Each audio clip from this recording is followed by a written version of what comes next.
период паводков на насосно-фильтровальной станции обычно увеличивают дозу подаваемых реагентов.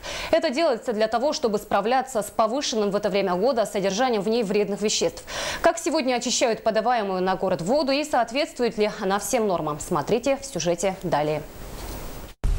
25 тысяч кубических метров воды.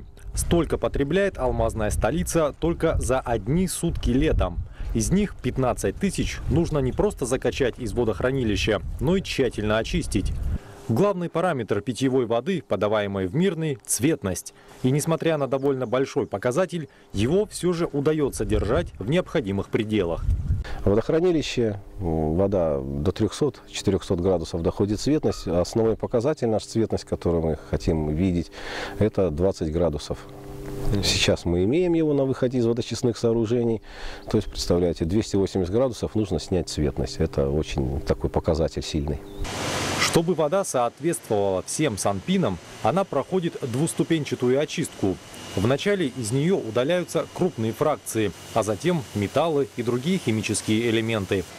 В период паводков, когда сталыми водами в водохранилище поступает больше вредных веществ, дозу реагентов увеличивают. Именно в этот период года вода из крана может иметь небольшой запах хлора. Сейчас, как, наверное, все знают, что мы от жидкого хлора уже давно отказались, который очень опасен, перешли на электролизную установку. Это, то есть, естественное получение гипохлорида натрия из поваренной соли. Поэтому содержание остаточного хлора и запах на организм как бы не влияет, вот. Но лучше всего рекомендую немножко отстоять эту воду. Ежедневно за тем, что именно содержится в питьевой воде, следит аналитическая лаборатория. Практически ежечасно здесь отбирают пробы на соответствие воды более чем 40 параметрам. С насосно-фильтровальной станции вода, подаваемая на город, уходит, соответствуя всем нормам.